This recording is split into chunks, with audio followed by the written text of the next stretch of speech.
இந்த அக்ஷய திருதியைக்கு வெறும் 1000 ரூபாய் செலுத்தி இன்னைக்கு ரேட்லயே அட்வான்ஸ் புக்கிங் பண்ணுங்க. பிரின்ஸ் ஜுவல்லரியுடன் நிறைய சேவ் பண்ணுங்க. தமிழக சட்டப்பேரவையில் நிறைவேற்றப்பட்டுள்ள குடியரசுத் தலைவரின் ஒப்புதலுக்காக ஆளுநர் அனுப்பிய மசோதாக்கள் எவை என்பது குறித்து தற்பொழுது பார்க்கலாம். தமிழ்நாடு மீன்வள பல்கலைக்கழக திருத்த மசோதா, சென்னை பல்கலைக்கழகம் நீங்களாக அனைத்து பல்கலைக்கழக துணைவேந்தர்கள் திருத்த மசோதா, தமிழ்நாடு அம்பேத்கர் சட்ட பல்கலைக்கழக சட்ட திருத்த மசோதா, தமிழ்நாடு டாக்டர் எம்ஜிஆர் மருத்துவ பல்கலைக்கழக சட்ட திருத்த மசோதா, தமிழ்நாடு வேளாண் பல்கலைக்கழக சட்ட திருத்த மசோதா, தமிழ் பல்கலைக்கழக சட்ட திருத்த மசோதா, தமிழ்நாடு மீன்வள பல்கலைக்கழக திருத்த மசோதா ஆகிய மசோதாக்கள் குடியரசுத் தலைவருக்கு அனுப்பி வைக்கப்பட்டுள்ளது. மேலும் ஆளுநர் அனுப்பிய மசோதாக்களில் பல்கலைக்கழகங்களின் சட்ட திருத்த மசோதாவுக்கு மட்டும் குடியரசுத் தலைவர் ஒப்புதல் அளித்தது குறிப்பிடத்தக்கது. ஆளுநருக்கு எதிராக தமிழக அரசு தொடர்ந்த வழக்கில் உச்சநீதிமன்றம் வழங்கிய தீர்ப்பு குறித்து சட்டப்பேரவையில் தமிழக முதல்வர் ஸ்டாலின் உரையாற்றினார்.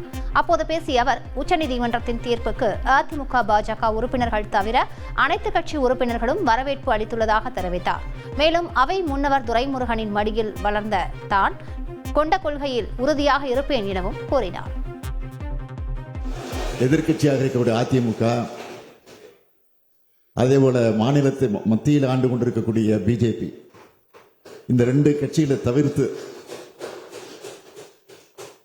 அனைத்து கட்சி தலைவர்கள், அனைத்து கட்சி உறுப்பினர்கள் இங்கே பாராட்டியும் வாழ்த்தியும் பேசி இதை வரவேற்று மகிழ்ந்திருக்கிறீர்கள். இந்த நேரத்தில் நமது அரசமைப்பு சட்டத்தில் மாநில சட்டமன்றங்களுக்கு அளிக்கப்பட்டிருக்கக்கூடிய உரிமைகளை நிலைநாட்டியதற்கு தமிழ்நாடு அரசு, இங்குள்ள அனைத்து உறுப்பினர்கள், நம்மை தேர்ந்தெடுத்த தமிழ்நாட்டு மக்கள் அனைவரின் சார்பிலும் எனது மனமார்ந்த நன்றியை உச்சநீதிமன்றத்திற்கு நான் தெரிவித்துக் கொள்கிறேன். அவை முன்னவர்கள் உருக்கத்தோடு நெகிழ்ச்சியோடு அவர் பேசினார். தலைவர் கலைஞர் அவர்கள் மடியிலே வளர்ந்தவன் என்று சொன்னார். நீங்கள் தலைவர் கலைஞர் அவர்கள் மடியிலே வளர்ந்தவர் என்று சொல்லும்போது நான் எண்ணியது, உங்கள் மடியிலே நான் வளர்ந்தவன். ஆகவே கொள்கையிலே நிச்சயமாக உறுதியாக இருப்பேன் என்ற உறுதியோடு